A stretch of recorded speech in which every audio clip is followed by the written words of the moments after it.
Donc bonjour à tous pour ceux qui nous rejoignent. On va démarrer dans une minute comme prévu. En attendant, ma collègue Nathalie est en train de nous montrer quelques pièces issues de notre machine HP que vous voyez derrière. Donc ici on est sur un casque comme vous pouvez le voir,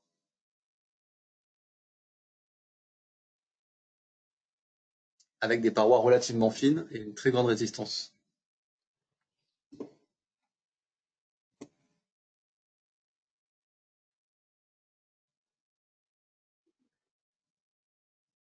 Alors là, on a une pièce qui est très intéressante puisqu'elle est produite en une seule fois.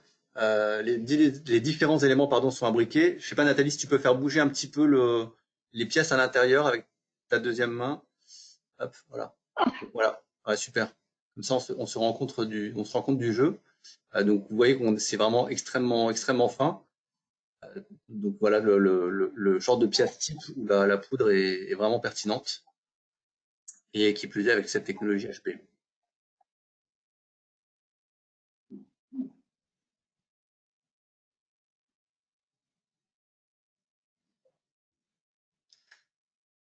Alors un petit peu de couleur aussi, on va le voir avec cette machine HP 580 que vous apercevez derrière. Donc là, pareil, une très grosse finesse puisqu'on va en reparler, mais on travaille au voxel. La capacité de produire, de printer des pièces indémontables mais totalement mobiles entre elles, pardon, avec des jeux relativement faibles.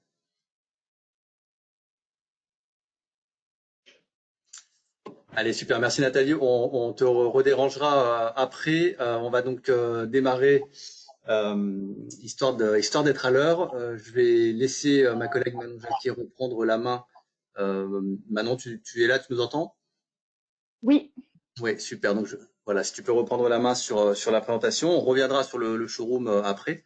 On va essayer de tenir le timing. Donc merci à tous de nous avoir rejoints cet après-midi pour ce nouveau live. Je ne sais même plus à combien on en est rendu là, quatrième ou cinquième depuis la semaine dernière. Certains nous suivent de présentation en présentation. Vous avez dû découvrir un petit peu l'interface de ce logiciel GoToMeeting que vous utilisez soit en version web, soit en version locale. Vous avez en haut à droite une petite bulle qui est un chat et qui va nous permettre d'échanger plus convenablement que si vous délivrez votre micro. Donc, je vous invite à bien couper votre micro dans l'interface et à ne pas hésiter à utiliser ce chat pour poser vos questions. On va essayer d'y répondre au fur et à mesure de la présentation pour éviter de revenir sur certains slides qui auraient apporté réponse et que vous n'auriez pas vu. Et sinon, on répondra à toutes les questions, quoi qu'il arrive, en fin de session. Donc aujourd'hui avec moi, Manon Jacquet, aux manettes de cette présentation PowerPoint, donc qui est notre responsable de tout l'est de la France, basé à Lyon, à Vez plus précisément. Autre collègue Jimmy qui malheureusement n'est pas là pour cause de Covid-19, le pauvre, mais tout va bien, et qui gère toute la partie nord de la France.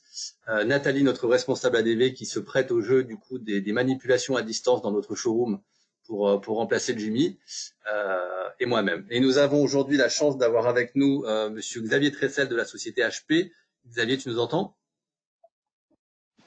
Oui, je vous entends, très bien. Super. Merci Olivier. Voilà. Bonjour à tous. Donc, qui sera là avec nous également pendant cette session de 30-40 minutes. Je vous rappelle nos deux derniers rendez-vous du mois par rapport à ces lives qu'on a initiés. Mardi prochain, la partie scanner 3D et jeudi de la semaine prochaine, la partie impression 3D avec les machines de chez EOS. Bien, pour démarrer, alors à la base, on avait prévu 20 slides sur Millennium, sa vie, son œuvre, mais comme je pense que c'est un petit peu indigeste, on va se limiter à un. Juste pour nous situer, on est donc la réunification et la fusion de différentes sociétés qui existent depuis 12 ans dans le domaine de la 3D, scanner et imprimante. On commençait il y a une douzaine d'années à produire des pièces pour des sociétés qui voulaient faire des petits personnages, puis ça a été les coques de téléphone, puis arrivé le prototypage dans l'industrie, jusqu'à aujourd'hui, je vous passe toutes les étapes où les solutions de fabrication additive sont donc utilisées sur des fins qui vont du prototypage à la fabrication directe.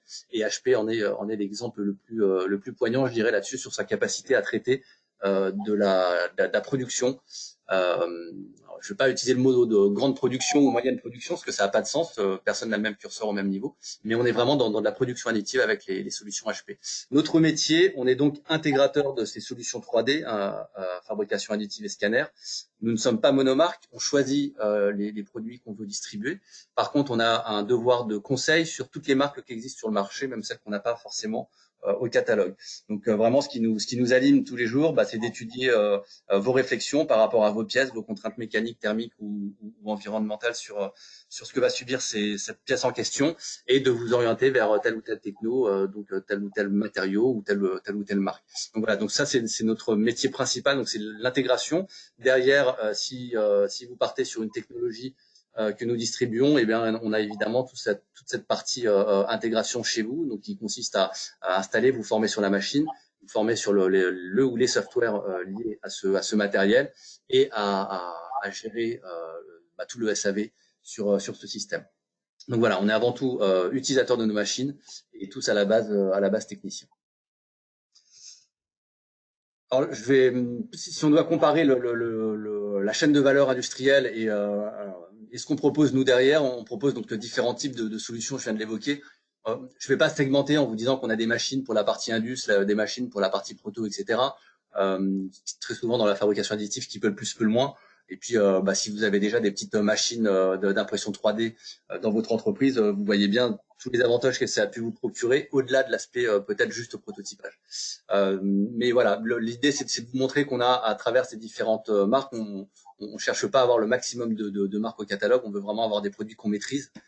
Donc on cherche vraiment des marques à la technologie pertinente et avec un vrai service SAV derrière.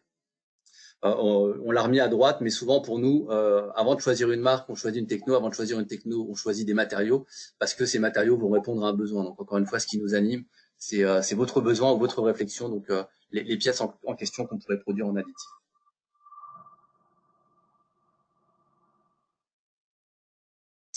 Donc on est là aujourd'hui pour vous parler des solutions HP. Donc HP a sorti il y a quelques années une technologie qui s'appelle le multi-jet fusion. Vous en avez, j'imagine, entendu parler dans la presse ou dans les médias, etc. Donc l'idée, c'est de rebalayer un petit peu les capacités de cette technologie, que ce soit en termes de matériaux, en termes de machines, en termes de possibilités. Et juste après cette courte présentation, donc on retourne dans notre showroom pour voir la machine directement et ce qu'elle nous produit et répondre à toutes vos questions en direct. Je vais passer la main donc à Manon pour vous présenter un petit peu la gamme de matériaux là-dessus. Oui, merci Olivier. Donc, premièrement, bonjour à tous. Donc, on va parler des matériaux disponibles sur toutes les machines HP MJF qui sont présentes sur le marché. Donc, la première chose à savoir, c'est que HP accélère vraiment l'adoption de l'impression 3D en proposant des matériaux innovants avec une gamme qui grandit de jour en jour en termes de thermoplastique avec des propriétés mécaniques de pointe. On va de la ductilité à la d'un ordre général, on utilise des matériaux thermodynamiques appelés polymères qui sont en capacité aujourd'hui d'offrir des résistances mécaniques et chimiques importantes. Quelle que soit la complexité de vos conceptions, le polyamide est un matériau de premier choix. La poudre ne nécessite aucun support de fabrication, contrairement à la fabrication additive FDM plastique qu'on peut connaître, et offre surtout des performances équivalentes, que ce soit pour les prototypes fonctionnels ou encore de la production de pièces finales. HP en propose différents matériaux selon les imprimantes. Donc, le premier matériau, c'est le PA11. Donc, il est disponible uniquement sur les séries 5200 et 4200. Donc, on parle des grosses machines de production. C'est un matériau renouvelable issu de l'huile végétale de ricin qui a été mis au point pour la production de pièces résistantes et fonctionnelles. Il offre des niveaux de rupture à l'allongement et de résistance à l'impact spécialement pensés pour des pièces soumises à des contraintes de stress, des mouvements répétés comme des prothèses, semelles, des biens de consommation ou encore plusieurs composants. Moi, je serais allé là. Pourquoi ça peut aller là un coût d'utilisation globalement plus faible si on compare aux technologies de frittage de peau. Ça, c'est le premier matériau PA11 de chez HP. Je le répète, disponible uniquement sur les séries 5200 et 4200. Le deuxième matériau disponible, c'est le PA12. Donc lui est également disponible uniquement sur les séries 5200 et 4200. Donc il est utilisé par la technologie MJF parce qu'il offre un grain très fin. Du coup, ça nous permet d'obtenir des pièces dotées d'une densité élevée et d'une faible porosité si on compare aux pièces qu'on produit par feuilletage laser. Cette caractéristique fait également de PA12 de chez Marforge un matériau de choix pour améliorer la précision et la résolution de surface ou tout simplement d'affiner les parois au-delà des limites du feuilletage laser. Donc le PA12 il est idéal pour l'embossage, la gravure ou l'impression multiplicative par exemple. Il offre des textures de haute précision. Le troisième matériau disponible chez HP, c'est le PA12 chargé d'huile de verre, donc le PA12GB, qui est encore une fois disponible uniquement sur les séries de production, les 5200 et les 4200. Donc là, c'est un thermoplastique chargé de 40% d'huile de verre, qui est spécialement imaginé pour des clients qui sont à la recherche de pièces rigides, fonctionnelles, et si vous recherchez également une bonne stabilité dimensionnelle. La recette de ce PA12GB de chez HP, c'est un matériau caractérisé par un module d'élasticité élevée et une température de charge améliorée si on compare au PA12GB du marché. Le tout pour un coût d'utilisation bien meilleur que les technologies de fabrication traditionnelles. Plus concrètement, si je dois résumer sur le PA12GB, c'est un matériau qui s'avère idéal pour des applications telles que des boîtiers, des coffrages, des dispositifs électroniques ou de l'outillage pour de la machine spé ou chez les industries plus largement. Un autre matériau disponible chez HP, c'est le TPU VSF, qui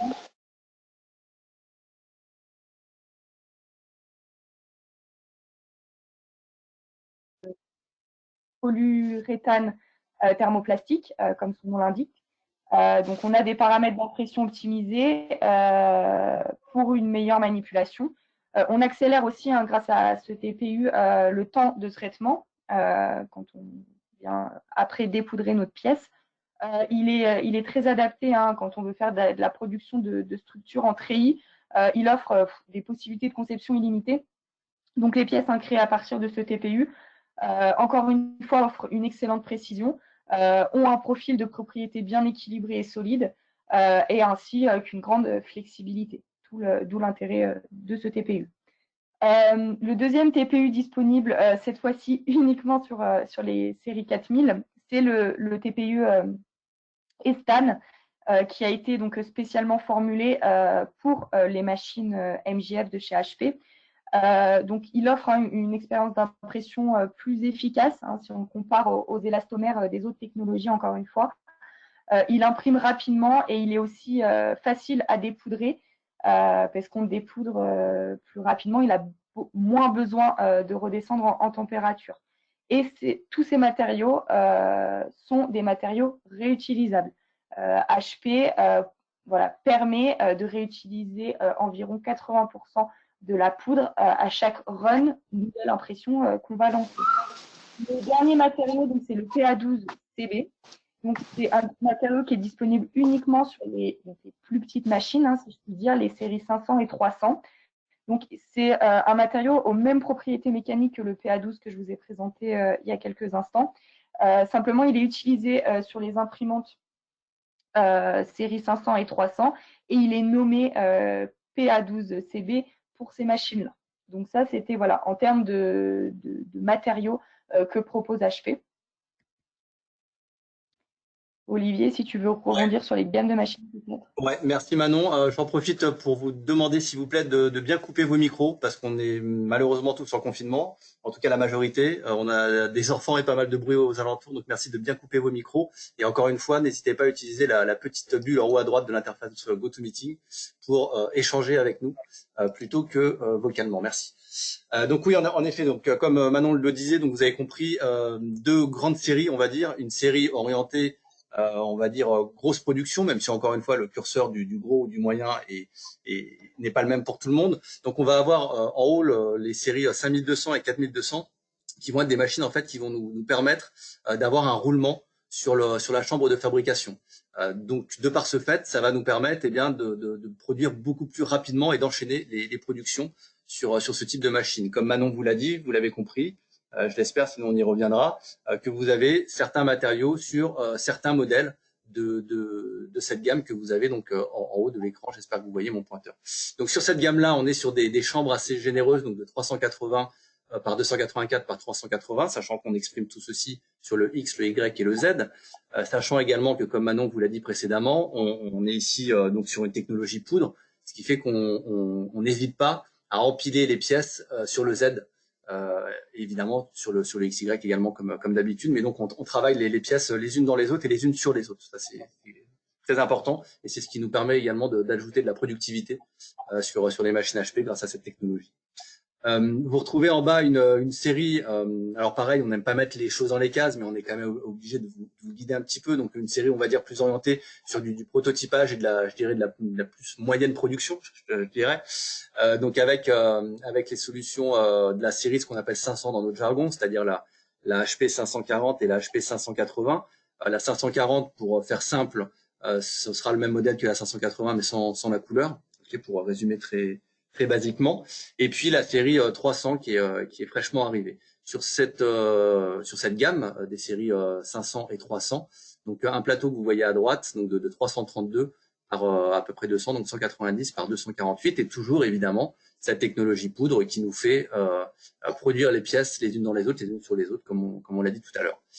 Donc voilà, on couvre aujourd'hui, je dirais, un spectre assez large des besoins industriels sur ces gammes HP.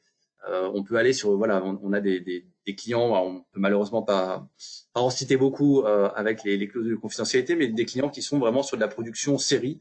Alors pas dans des domaines comme l'automobile où on a énormément de volume de production, mais par exemple sur des machines agricoles ou d'autres types de marchés comme ça, où on arrive à produire des quantités de pièces assez importantes de façon journalière ou hebdomadaire. Je vais laisser Manon peut-être repositionner ces machines. Oui, Olivier, donc si on reprend le haut du graphe, donc là on est sur les imprimantes de production. Alors c'est vraiment pour vous donner un ordre de prix de ces machines avant qu'on nous pose la question. Donc là ça vous donne une idée. Donc déjà directement on voit que forcément les machines de production sont plus coûteuses et plus onéreuses que les machines, on va dire les plus petites machines, les séries 500 et 300. Globalement, on est quand même sur des machines industrielles, professionnelles, où il y a énormément de R&D derrière. C'est bourré de technologie, on ne pourra pas tout voir aujourd'hui, mais il y a beaucoup de choses, il y a beaucoup d'équipements. Donc voilà, on est sur des machines certes onéreuses, du moins pour la partie production. On arrive, on est sur la même technologie, mais avec moins d'équipements et des plateaux un peu plus petits, comme le présentait Olivier.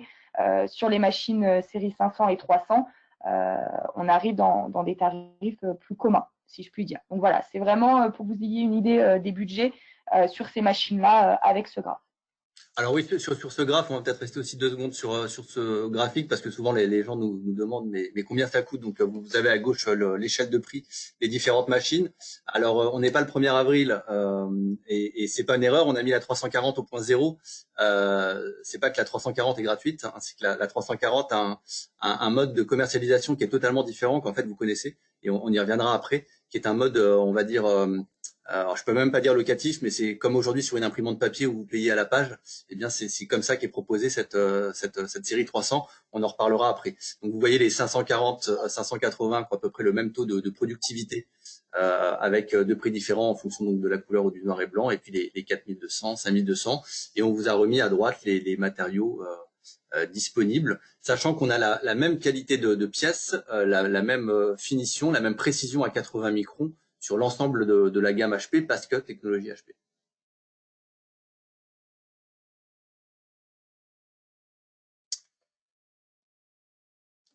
Alors pourquoi choisir HP? Aujourd'hui, c'est vraiment une nouvelle technologie dans le paysage. Enfin, je dis aujourd'hui, ça a quand même 3 ans, mais c'est vraiment une nouvelle technologie dans le paysage de la fabrication additive qui nous permet d'avoir tous les avantages, je dirais, de la poudre. On en a déjà parlé, donc la capacité à produire les éléments les uns sur les autres, donc à travailler sur un Z, avoir une très très grande finesse, un très bon état de surface, et évidemment, on va renforcer des portes ouvertes, avoir des pièces fonctionnelles rapidement, sans post-traitement lourd. Il y a une phase de nettoyage qu'on va pouvoir avoir après à faire dessus de façon optionnelle, mais la pièce est directement utilisable. On n'a pas à aller enlever du support ou autre typiquement. Et donc tout ça, ça va nous permettre d'accélérer grandement notre cycle de conception, que ce soit au niveau de la création jusqu'à l'industrialisation, comme on l'a vu tout à l'heure dans la chaîne de valeur industrielle.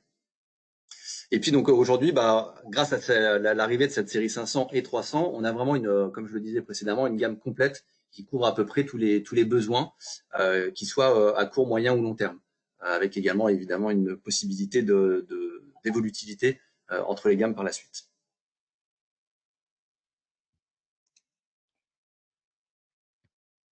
Je regardais si on avait des questions. Ouais, excuse-moi Manon.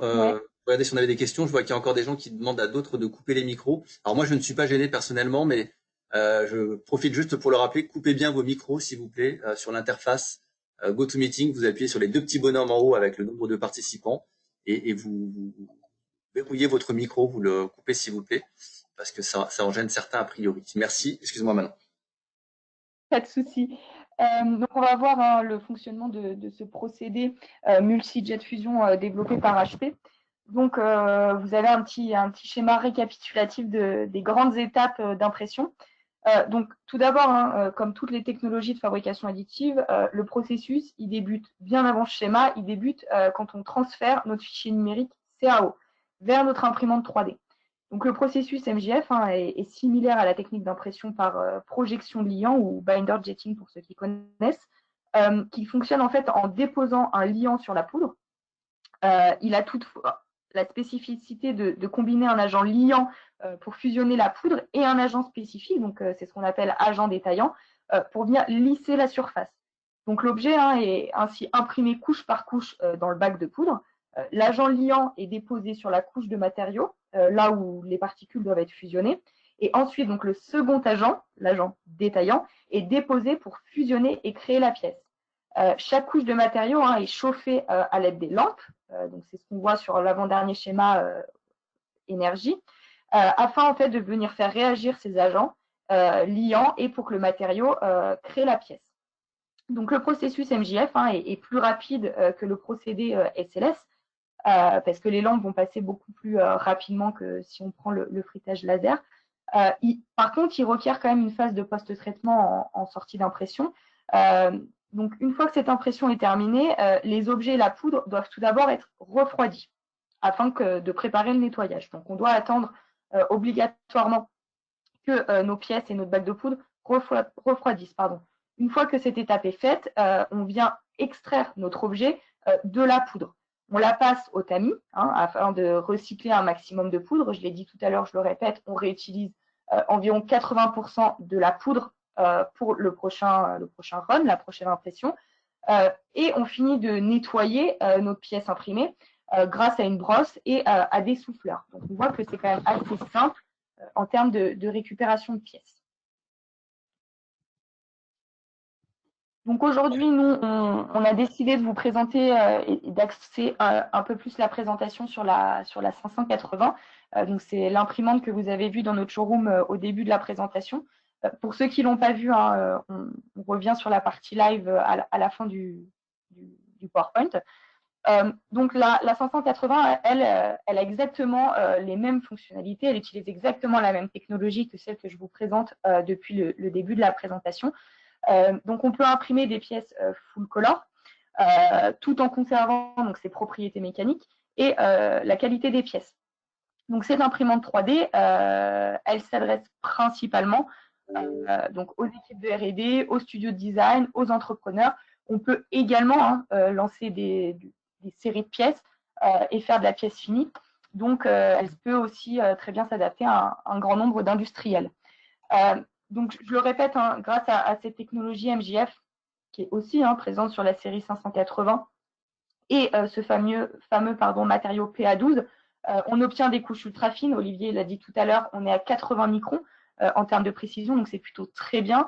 On a des pièces de haute densité qui ont une faible porosité. Généralement, en post-traitement, nous, ce qu'on conseille, c'est un sablage, qui soit manuel ou via une machine. On a la possibilité aussi de faire de la tribofinition, une fois que notre pièce est sablée, de teindre notre pièce si on veut un rendu, on va dire, noir, parce que là, on imprime soit en blanc, soit en couleur. Il y a beaucoup de possibilités en post-traitement, mais on peut aussi se contenter d'un post-traitement léger et simple. Donc, c'est un des gros avantages de cette technologie et donc de l'imprimante 580.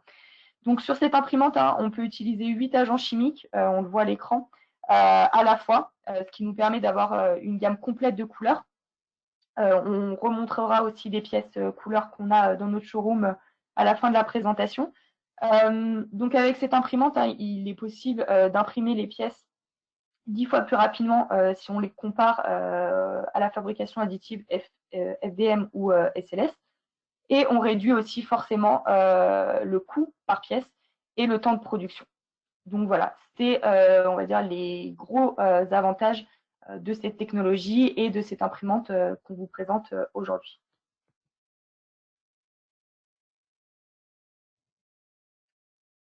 Ouais, merci Manon. Je profite de faire une petite réponse aussi parce que c'est la première fois que ça arrive dans un de nos lives là qu'on a entamé ce mois-ci. C'est donc quelqu'un qui fait notre boulot et qui reprend notre place. Et vraiment, je le remercie et la qualité de la réponse est excellente. Quelqu'un nous demandait ce qu'est le voxel. Alors c'est vrai qu'on a tendance à parler un petit peu avec notre jargon. On s'en excuse, même si on essaye au maximum de familiariser ou de vulgariser certaines technologies pour qu'elles soient plus compréhensibles. Le voxel, en effet, comme il a été répondu dans le chat, est à la 3D, ce qu'un pixel est à la 2D. Sur ces technologies-là, encore une fois, Manon parlait il y a 30 secondes de technologie FDM, où on travaille vraiment par couche linéaire. Ce qui c'est pas du tout le cas ici sur des technologies poudre comme celle d'HP. Donc on travaille vraiment sur du grain, si vous voulez, et non plus sur des couches. Donc c'est pour ça, quand on parle de résolution à 80 microns, on parle pas d'épaisseur de couche. Et c'est aussi pour ça que sur le slide précédent, vous avez vu une résolution de la tête à 1200 ppp, donc points par pouce, parce qu'on est vraiment sur de la résolution comme on pourrait le trouver sur un écran plat ou autre pour le 2D, où là on parle de pixels. Nous on parle de résolution, mais 3D, donc de voxels. Voilà, c'est un raccourci qui permet de simplifier l'explication du voxel. Ça va un peu plus loin que ça, mais je pense que ce sera largement suffisant pour cette présentation. Tu veux reprendre, Manon? Comme tu veux, tu peux faire le résumé, il n'y a pas de souci. Okay. Donc, pour vous résumer un petit peu les étapes, donc on prépare ces fichiers 3D, on envoie ces travaux d'impression et on sélectionne des paramètres. Alors, on vous a mis un petit bonhomme en bas à gauche donc pour indiquer les opérations qui sont humaines, manuelles.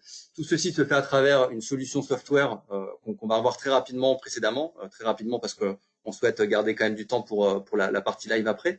Donc voilà, donc vous avez vraiment votre fichier CAD, CAO, pardon, qui a été exporté dans différents formats. Comme vous l'avez vu précédemment, on va traiter du 3MF, de l'OBJ, du STL, etc., etc. On vient traiter ce fichier 3D exporté dans le software qui est fourni avec. Derrière, ce qui va se passer, c'est donc que l'imprimante va se mettre en marche. Elle va venir rajouter le consommable dans la chambre, mixer, charger automatiquement les matériaux en fonction du job qu'il y a à traiter et créer la production donc au niveau voxel. Donc voilà, c'est important que je revienne un peu sur le voxel parce que c'est vrai qu'on l'a mis aussi sur la présentation. Derrière, on aura toute une phase d'extraction et de récupération des matériaux parce que la grosse force de la technologie HP, c'est également le taux de réutilisation de la poudre. Puisqu'il y a aujourd'hui, à ma connaissance, aucune technologie qui arrive à réutiliser autant de poudre dans la chambre que ce qui a été traité lors de ce job. Donc ces 4 phases de l'ajout du consommable dans la chambre jusqu'à l'extraction et la récupération, tout ceci est automatique et fait par la machine.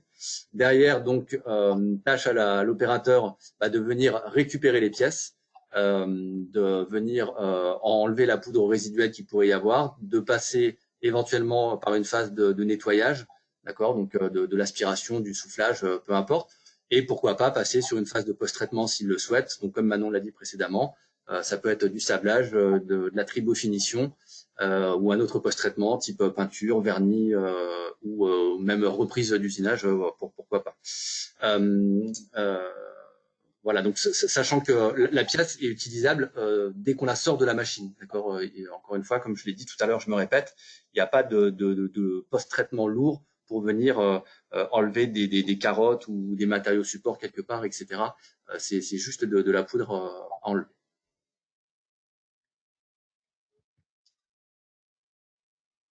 Alors, on nous demande si la poudre est d'origine végétale, lin, bambou ou chanvre. J'en doute, mais je laisserai Monsieur Xavier Tressel, qui est avec nous de la société HP, répondre après. Mais je doute. On est ici sur ce qui fait la force de la technologie HP, c'est que tout est vraiment concentré dans la tête. Donc, on est vraiment sur de la haute technologie en termes de performance, sur une machine industrielle qui certifie les process, aussi bien matériaux que machines. Donc, je doute qu'on aille sur des choses assez exotiques, mais on y reviendra peut-être après. Je confirme juste, Olivier, que le PA11, c'est bien d'origine végétale, hein, c'est du lin. Ah d'accord, pardon. Oui, c'est du ricin. Du ricin, désolé. Effectivement, la seule matière éco, on va dire, qui vient de plantes chez HP, c'est le P11, effectivement, qui est issu du ricin. Après, toutes les autres matières sont issues, effectivement, de l'industrie pétrolière. Ok, super. Bah, ouais. Je te laisse la parole, Xavier, du coup. Ben, merci Manon, merci Olivier. Donc moi, je prends la main sur, comme l'explique sur la partie 3 DAS, comme l'explique Olivier, effectivement, on lance une nouvelle offre de commercialisation de nos imprimantes prototypes, la série 300 et 500 en DAS. Donc, qu'est-ce que le DAS? Pour nous, chez HP, le DAS, c'est Device as a Service. Donc, c'est ce que vous retrouvez dans le grand public, notamment du côté de InstantMix, c'est-à-dire que via un abonnement, on vous renvoie sur votre consommation des cartouches. Et dans le domaine professionnel, et comme l'a si bien dit Olivier, c'est de l'impression à la page, effectivement. Donc, on lance donc ce DAS sur deux machines de portfolio, que sont la 340 et la 580. Donc, je ne vais pas vous expliquer ici les avantages de la technologie d'HP, parce que je pense qu'ils ont déjà été bien vus et très bien compris à mon avis. Donc, en termes de pricing, en termes d'offres, qu'est-ce que comprend ce DAS? Donc, c'est d'abord une activation de 5 000 € à la concrétisation du contrat. Ensuite, on peut partir sur des engagements différents, qui est un engagement d'1 an ou 2 ans. Donc, c'est comme une location, c'est-à-dire que c'est pas pour vous un investissement à faire en CAPEX, un investissement en transactionnel de l'achat de la machine directement. Vous pouvez vous engager sur 1 an ou sur 2 ans, suivant un loyer mensuel. Ça vous permet d'être un peu plus libre. Et si jamais vous voyez que vous ne sortez pas de business de la machine, vous pouvez très bien arrêter le contrat au bout d'1 an ou des 2 ans suivant le type de contrat que vous avez choisi. Et en plus de l'abonnement, au mois, vous êtes facturé au job. C'est-à-dire que si vous imprimez un job, par exemple pour une 580, ça vous coûtera environ 525 € un job complet. Si vous imprimez un job par mois, ce sera ce niveau de prix-là. Après, tous les autres jobs qui n'ont pas été réussis à cause d'une panne machine, on va dire, ne seront pas facturés. Donc, vous allez vraiment payer ce que vous allez consommer. Ça, c'est important de le signaler. Donc, qu'est-ce que ça contient dans l'offre 3DAS Plus? Ça contient plusieurs choses. Tout d'abord, ça comprend la machine, l'installation, des formations, le contrat de maintenance.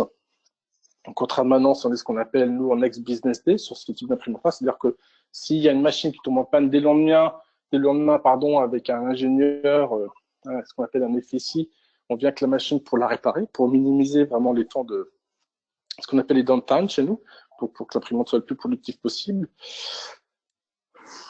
Et ensuite, en termes d'administratif, ça va être le fait que vous n'avez pas besoin de passer de commande ou quoi que ce soit. C'est quelque chose qui fait automatiquement.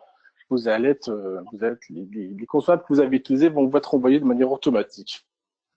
Donc, les bénéfices, ça permet d'avoir déjà une prédictabilité au niveau des coûts, c'est-à-dire qu'avec le modèle 3DAS, vous savez exactement où vous mettez les pieds quand vous voulez intégrer une technologie. Ça permet d'éviter de se poser des questions, on va dire, de ROI, se dire, je dois avoir un tel ROI, l'investissement est assez cher dans certains cas, on a des doutes. Et là, d'avoir plus d'agilité en termes d'intégration technologique, le 3DAS permet vraiment d'intégrer la machine plus rapidement, de faire plus d'essais et de monter en compétences plus rapidement. Oui, février. Après, vous avez le choix effectivement entre 1 an ou 2 ans. Après, je ne vais pas faire les coûts là en fonction des 580, 540. Je pense que c'est des discussions qu'on peut avoir après au cas par cas si vous êtes tous, si vous êtes intéressés. Mais vraiment, l'objectif là, c'est vraiment de favoriser l'intégration des technologies d'impression 3D, notamment de la MJF, dans l'industrie, dans les services bureaux ou dans des sociétés qui se posent encore la question si c'est rentable ou pas d'intégrer l'impression 3D et la MJF dans leur moyen de production ou dans leur moyen de faire du prototype et autres, quoi. Voilà, j'ai fini un peu pour ma part. Je ne sais pas si vous avez des questions. Il est important de préciser, Xavier, aussi que quand tu parles de facturation au job, le job, alors je me répète encore une fois, mais le job, c'est un volume de chambre complet, c'est pas une pièce. Oui, ah oui, effectivement, c'est mon jargon. Effectivement, un job, c'est sur la totalité de la hauteur de volume de production. C'est-à-dire sur une 580, on doit être dans l'auteur de 250. Donc, c'est à une hauteur de 250. Si vous mettez, par exemple, 30 pièces dans 252 euros, vous serez facturé 525 euros exactement pour une 580 en couleur, peu importe le nombre de pièces que vous voulez mettre dedans. Donc, plus vous mettez des pièces dedans, plus effectivement, c'est rentable, effectivement.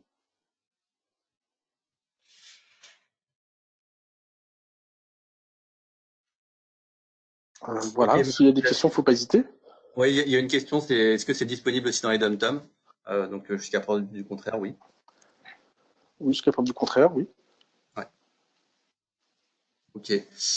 Merci Xavier. Ouais, sur la partie impression, je vous l'ai dit, on va passer assez vite. Il y a toute une, il y a plusieurs solutions en fonction de la gamme production ou enfin en fonction de la gamme 4000, 5000 ou en fonction des gammes 300, 500. Il y a différents softwares derrière, des softwares qui vont vous permettre de gérer justement la partie orientation de votre pièce, de visualiser justement comment vont être répartis ces fameux voxels dont on parlait tout à l'heure, mais surtout une grosse partie software sur tout ce qui va être imbrication, je dirais, c'est ce que vous voyez sur l'image de gauche. Donc, puisque vous l'avez compris, je le répète encore, mais dans cette technologie-là, on travaille sur le Z, et donc vous aurez compris l'importance d'optimiser son job en mettant un maximum de pièces les unes sur les autres, les unes dans les autres, etc. Donc évidemment, c'est là que la partie software HP va nous aider grandement. Derrière, toute une partie suivie de la machine en cours de production ou après production pour lister les tâches qui ont été effectuées par client, par type de matière, etc. selon comment vous l'aurez numéroté, traçabilisé dans le software. Donc voilà, il y a toute une partie software fournie avec les machines, aussi bien pour lancer les jobs que pour les traçabiliser, que pour les optimiser au niveau du plateau en Z. Je ne sais pas si Xavier, tu veux rajouter des choses sur le software? Alors, le software, il est disponible, il est accès gratuitement, vous pouvez le télécharger. Le Build Manager, vous pouvez très bien le télécharger sur Internet pour commencer déjà à jouer avec, mettre des pièces dedans. Enfin, ça, c'est libre d'accès en fait. Ok. Dernière chose. Ouais. Vous voulez dire quelque chose? Non, c'est bon. Dernière chose qu'on voulait vous montrer avant de revenir sur notre showroom en direct avec notre collègue Nathalie, c'était des cas d'utilisation. Alors c'est pareil, on va pas vous en lister 20. Je pense que vous en avez peut-être déjà vu à travers les différents médias également. On a choisi cet exemple de chez Aurea Avionics, donc on est dans le secteur aéronautique et plus particulièrement sur des drones. Ce que vous avez donc à l'écran, c'est une pièce qui a été produite sur du PA12 avec un simple post-traitement de microbillage. Ce qui est intéressant de montrer ici, c'est sur la technologie HP, donc la technologie également, je résumerai aussi poudre, on va traiter de la pièce assez volumineuse, d'accord, parce qu'en termes de temps de production, tout à l'heure, c'est vrai qu'on comparait avec l'illustre FDM, on est vraiment sur une technologie différente et là, on peut se permettre sur cette technologie HP de faire de la pièce assez massive. Je dis on peut se permettre en termes aussi bien de temps de production que de rendement que de coût de pièce. Et puis également en termes de densité, puisque là, on n'a pas de fragilité plus importante sur un axe que sur un autre. Donc du coup, ici, on est sur une pièce quand même, donc encore une fois, qui appartient à un drone. Donc ça veut dire derrière, il nous faut des ISO d'impact, des tests à l'impact qui soient relativement concluants. Et puis, il nous faut une très grande précision parce que évidemment, à l'intérieur, il y a quand même pas mal d'électronique embarquée et ou de petits servomoteurs. Autre exemple sur la partie encore industrielle, mais cette fois-ci dans la partie transport, pour des solutions ferroviaires. Là, on est sur du remplacement de pièces. Alors, on l'a déjà évoqué plusieurs fois sur nos précédents lives ce mois-ci, mais c'est vrai que la fabrication additive très souvent permet de remplacer des méthodes et des pièces et très souvent de remplacer du métal. On a tous dans l'industrie le réflexe du métal parce que c'est ce qui est le plus facile à modeler, je dirais, à usiner. Mais c'est souvent surdimensionné par rapport aux attentes mécaniques et thermiques de la pièce finie. Et ici, donc, on est sur une pièce pareil en PA12 qui est donc retravaillée pour l'additif, donc retravaillée, je dirais, optimisée. Où on peut du coup se permettre de changer totalement la forme pour mieux optimiser la pièce et qui nous garantit les mêmes résistances que la pièce d'origine, avec évidemment des gains de coût relativement importants.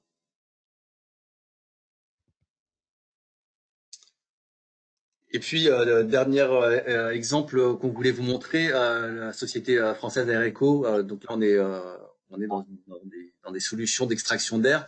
Là, il y a aussi une double utilisation et c'est souvent ce qu'on se rend compte chez nos clients.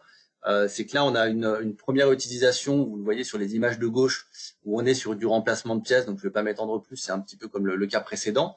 Et puis très vite, on se rend compte que la technologie HP nous permet, de par sa rapidité, sa qualité, et bien d'aller dans de la production directe. Donc de venir faire aussi bien de la personnalisation sur certains éléments que de s'éviter des coûts importants. La pièce que vous voyez en blanc sur la vignette du bas, donc c'est une pièce où on vous a remis les coûts à droite. On est quand même sur des moules qui coûtent à usiner entre 5 et 6 000 euros, plus derrière un travail au niveau de la gravure et du marquage du logo entre 1 500 et 3 000 euros. Donc on est quand même sur des coûts assez lourds, où derrière, on le sait tous, si on n'a pas une quantité très importante d'injection, le moule sera rarement, pour pas dire pas rentabilisé. L'autre problématique, c'est que l'injection en général est sous-traitée à l'étranger, et je ne vais pas renfoncer une porte ouverte compte tenu du contexte actuel où il vaut mieux internaliser la production. Donc ici, on a vraiment deux applications et puis deux avantages, la réduction de coûts, la réinternalisation de la production, et c'est vraiment ce que nous permet très très facilement les technologies HP. Oui, je peux rajouter aussi que Aereco est un site référent chez nous, c'est-à-dire que vous pouvez venir le visiter, ils sont complètement ouverts à vous montrer comment ils utilisent l'impression 3D en interne, notamment l'MJF, ce qu'ils utilisent aussi pour beaucoup de choses, hein. Ça peut être comme de la production, comme vient de dire Olivier, voilà, pour des pièces de gabarit, pour des pièces vraiment de process. Donc c'est un peu un couteau suisse pour eux, quoi. Voilà. Donc voilà, on n'a pas voulu vous en mettre plus en termes d'applications clients. Il y en a plein d'autres. Encore une fois, il y en a pas mal dans les médias. On peut vous en envoyer d'autres en fonction de votre secteur d'activité. N'hésitez pas à revenir vers nous pour avoir des exemples clients peut-être plus proches. On va repasser la main à notre collègue Nathalie qui est dans notre showroom de Lys dans le 91 en région parisienne. Alors je suis en train de chercher Nathalie dans la liste des 56 personnes connectées pour lui redonner la main. Manon, si tu y arrives avant moi, n'hésite pas. Et on va en profiter en même temps qu'on change du coup d'ordinateur et de lieu pour reprendre un petit peu vos questions.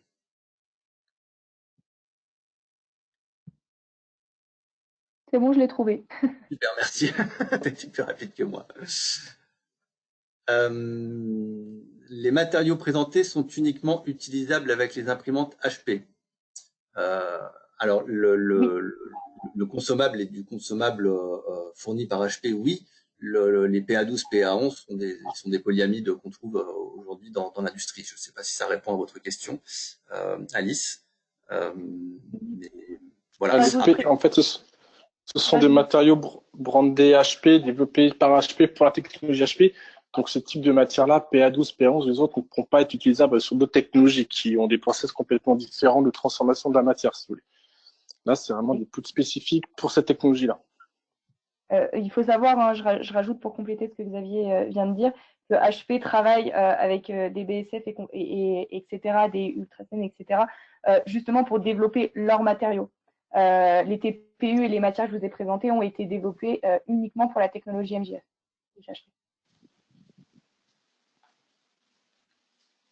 Ok, on est de retour sur le showroom. Nathalie, tu es toujours avec nous?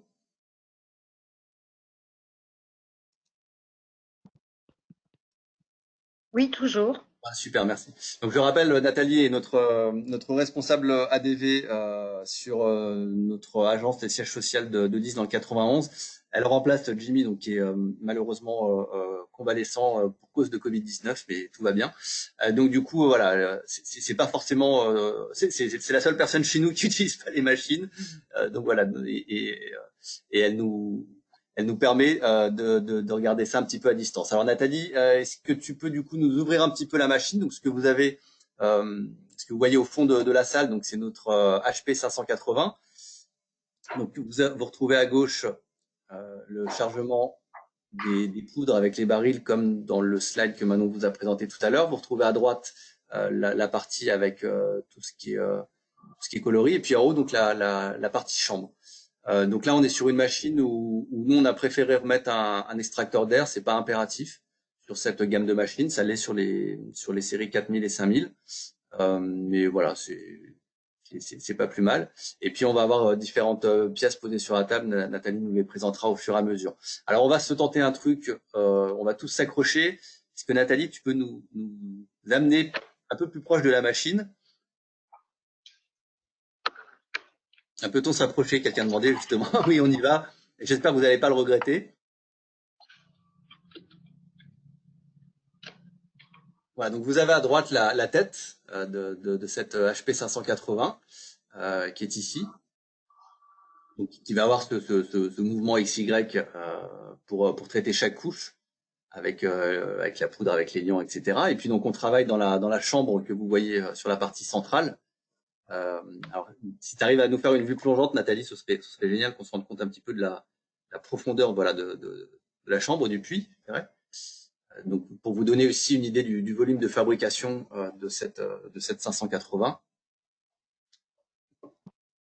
Manon, n'hésite pas hein, si.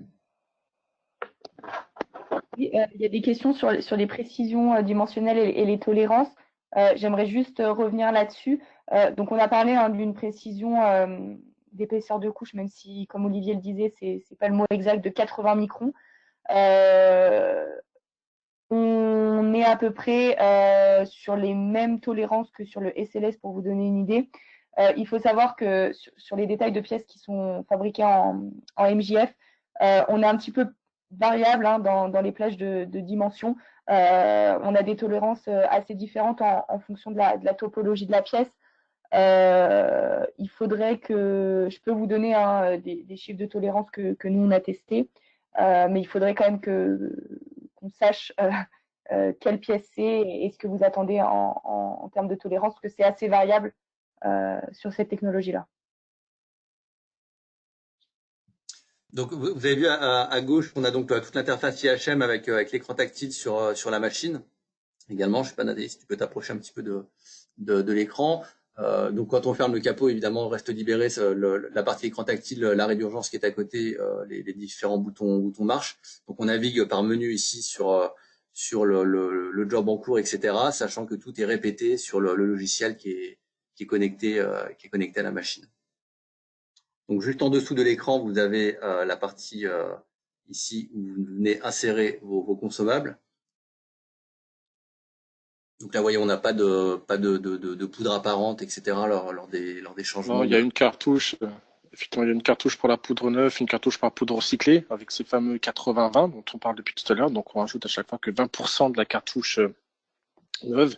Et tout le remix de la poudre, elle se fait vraiment dans l'imprimante. Vous n'avez pas besoin de sortir les cartouches, de refaire le mix. Vraiment, tout est automatisé, quoi.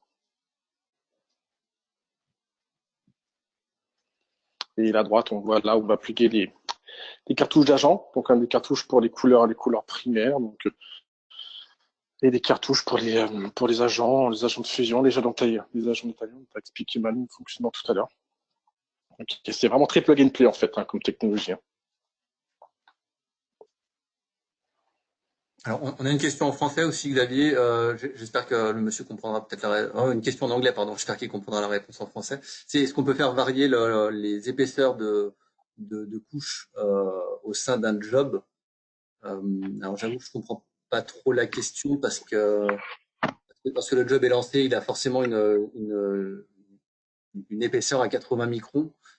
Si vous voulez le faire varier, vous pouvez le faire au niveau de la CAO, mais je pense que je comprends mal la question. Si vous pouvez la reformuler, en anglais c'est très bien, mais si vous pouvez la reformuler. Et autre question, peut-on avoir la... Ouais. Vas-y. Maintenant, c'est pas possible. On ne peut pas changer d'épaisseur de couche pour une fabrication, en fait. Pour l'instant, les 580 viennent qu'avec un mode de fabrication de couche de 80 microns. Après, ça nécessite de développer un nouveau print mode pour passer en couche de 100 ou 110 microns. Ouais, c'est par job. C'est des choses qu'on regarde. Oui, oui, c'est à chaque fois un job. Mon ancien job, il est en 80 microns. Et pour l'instant, la 580 n'est capable de faire que du 80 microns, entre guillemets. C'est quand même déjà très bien. C'est déjà très bien. Et voilà, on reste sur du 80 microns pour l'instant. Autre question, peut-on avoir la précision d'une pièce injectée? Exemple, packaging, pot, couvercle. Encore une fois, ça dépend de la précision que vous voulez avoir sur la pièce injectée et ça dépend de l'application. Il n'y a pas de réponse générale à cette question-là. Tout dépend. Si vous me dites que sur votre pot, vous avez des tolérances de 3 centièmes, je vous dirais non. Mais ça dépend encore une fois de vos pièces et de votre application, quoi. Comme l'a dit Manon tout à l'heure, c'est un peu, on en revient à ça, quoi. Alors, une question intéressante, on remarque de la poussière à côté du pupitre de commande. Donc, c'est en effet la poudre résiduelle. Donc, c'est pour ça que vous voyez à droite de la machine un aspirateur. Donc, c'est désolé, période de confinement, on a dû tout boucler assez rapidement et on n'a pas passé le. Ah, je pensais pas que tu allais chercher l'aspirateur, Nathalie, mais si tu veux le faire. Donc, ouais, on a un aspirateur à Tex à côté pour nettoyer la machine. Et donc, une fois que le capot est fermé, il y a rien qui sort. Mais c'est vrai que dès qu'on l'ouvre, il y a quelques résidus comme ça qui peuvent tomber, donc c'est pour ça qu'on a l'aspirateur. Petite précision, hein, justement, par rapport à ça. Là, on vous montre la 580. Il faut savoir que sur les séries de production, hein, les 4000 et les 5000, on a moins ce côté résidu de poudre parce qu'en fait, on vient déplacer notre chambre de fabrication, notre build unit.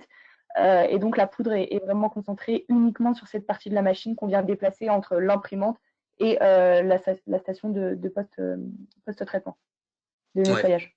Mais c'est vrai que ce nettoyage sur les séries 4000 et 5000, vous l'avez plus sur la seconde machine qui est livrée avec, qui est plutôt la dépoudreuse. Mais sur l'imprimante en elle-même, il y a pas ça. Nathalie, du coup, si tu peux nous faire passer des pièces, s'il te plaît, devant la caméra. Et on continue à répondre à vos questions, n'hésitez pas.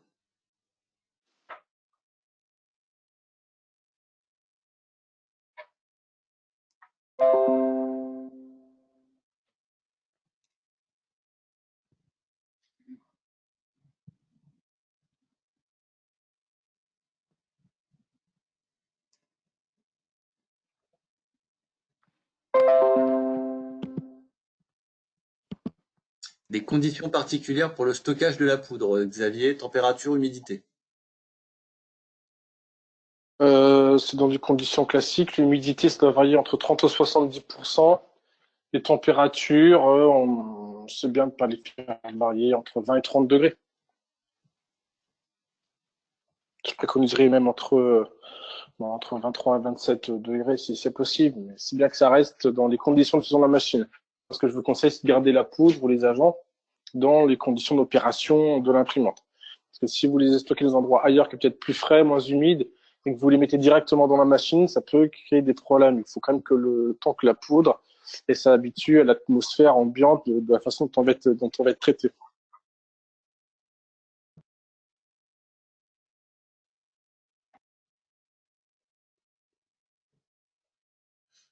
Alors ça, c'est une pièce qu'on a vue tout à l'heure en préambule.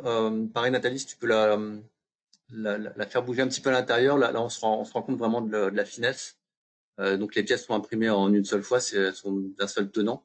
Elles sont tenues derrière. Et voilà, on est sur une pièce vraiment très très fine, mais néanmoins très très résistante.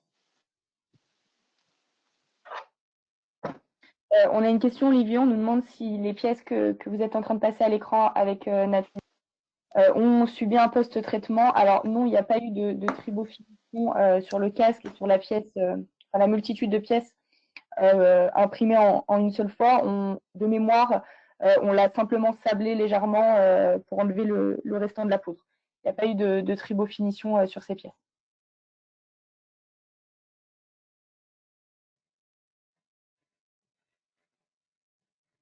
Alors ça, c'est une attelle. Je sais pas, Nathalie, si tu peux l'enfiler, peut-être qu'on se rende plus compte. Mais on est sur la souplesse du polyamide et sa résistance, donc c'est assez intéressant. Faut que tu avances encore un petit peu.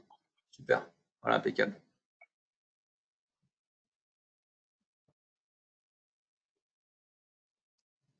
On nous demande l'histoire du casque, Xavier.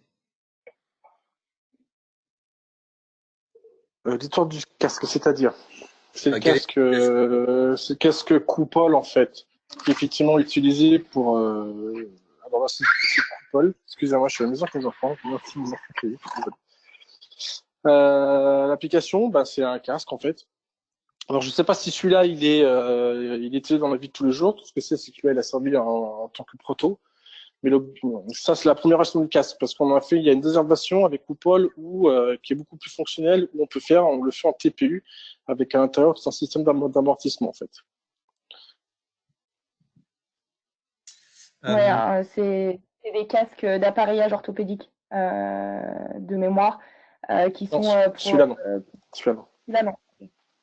Non, pas celui-là. On fait effectivement des casques d'appareillage orthopédique avec la société Chablos, qui est équipée effectivement d'une 4200, où ça fonctionne très bien parce que les bébés naissent avec une déformation crânienne, et pour remettre le crâne en forme, on fait effectivement des casques de réadaptation. Là, je pense pas qu'on a exemple sur la table, mais oui, ça peut être des pièces vraiment très fonctionnelles, en fait. La question là, où en termes de casque, on peut faire des choses qui sont fonctionnelles. Nathalie, tu dois avoir une grosse pièce bleu marine et ainsi que la pièce en 2 morceaux qu'on a regardé tout à l'heure, sur laquelle je crois on a fait de la tribofinition puisqu'on a un atelier pour. Ouais, celle-ci, je crois Manon que c'est celle-ci qu'on avait passée à la tribofinition.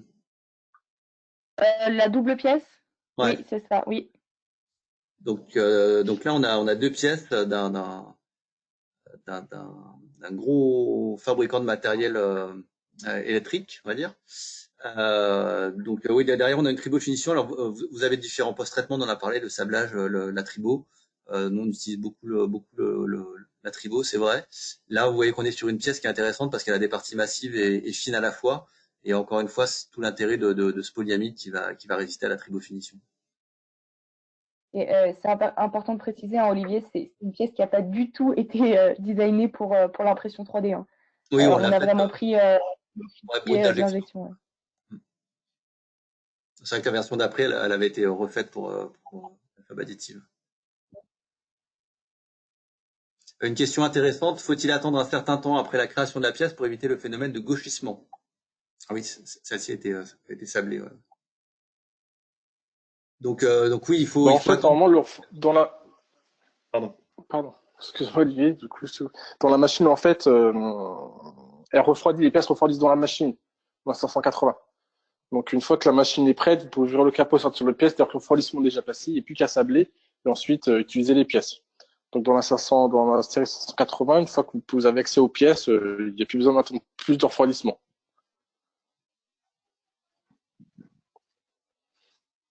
Je sais pas si ça répond à la question. Si, oui, puis ça montre bien la différence entre les séries 4000, 5000, où on va directement enlever la chambre et laisser refroidir à l'extérieur pour relancer une nouvelle chambre, et les séries 580. Donc là, on a une pièce aussi qu'on a passé à la tribofinition et à la teinture. Donc on s'est fait un petit atelier de teinture dans une des portes que vous avez derrière. Et voilà. On a une question, Xavier, par rapport aux couleurs Pantone. Je crois qu'il y avait déjà une question tout à l'heure à laquelle on n'a pas répondu. Est-ce qu'on est assez proche des couleurs Pantone?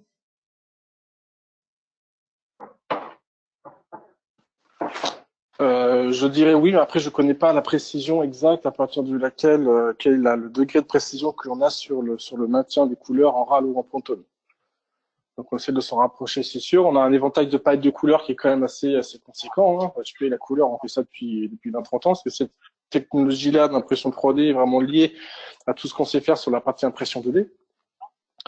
Donc oui, après en termes de se fixer exactement sur un Pantone spécifique, je dirais qu'il y a toujours des décalages, mais je ne peux pas vous dire exactement de combien, quoi.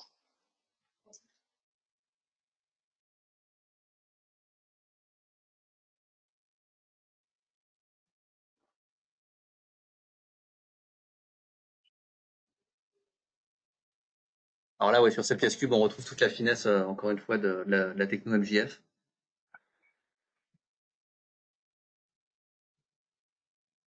On a une question, Olivier, sur le temps de réalisation d'une pièce et le temps de refroidissement, un exemple de notre choix. Encore une fois, il faut remplir au maximum le plateau de fabrication. Pour que vous ayez une idée, hein, vous avez, si je dis pas de bêtises, autant de temps de refroidissement que de temps d'impression. C'est à peu près ça? Oui, c'est ça, que ce soit sur la partie, on va dire, 500 ou la partie 5000. C'est si vous imprimez un batch complet sur une 5000, si vous vous imprimez pendant 10 heures, vous aurez 10 heures de refroidissement, avec peu importe le nombre de pièces que vous avez dedans, en fait, tout simplement. Si vous pensez autrement qu'en FDM, vous faites pas pièce par pièce, vous faites un batch complet de pièces, en fait. Et sur la 580, donc la petite qu'on voit là, la vidéo, c'est effectivement 9 heures d'impression pour environ 9 heures de refroidissement, quoi.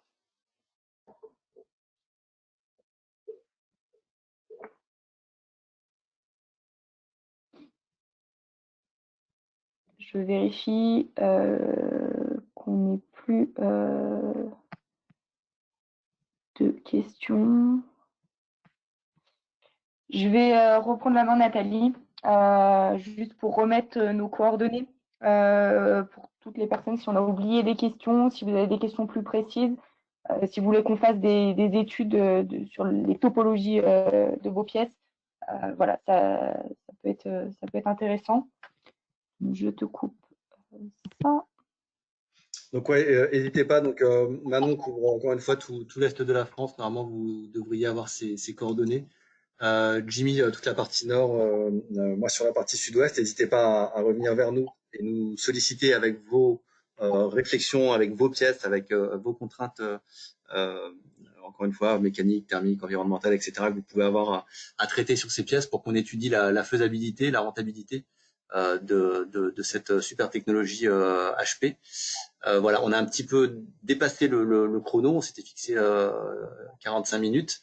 Donc, merci de nous avoir suivis jusqu'au bout. Encore une fois, on reste disponible par email, par téléphone. Prochain rendez-vous, notre prochain live sur les scanners 3D mardi prochain. On va vous faire partir les invitations incessamment sous peu. Et le dernier live sur la partie frittage laser avec la technologie EOS le jeudi 16 avril à 16 heures. Voilà, encore merci à tous. Merci à Manon, merci à Xavier Tressel d'avoir été avec nous, donc Xavier de la société HP. Et puis, on attend de vos nouvelles pour étudier tout ça avec vous. Merci beaucoup. Merci. Merci à Merci. tous. Merci à tous. Merci, très bonne journée à vous.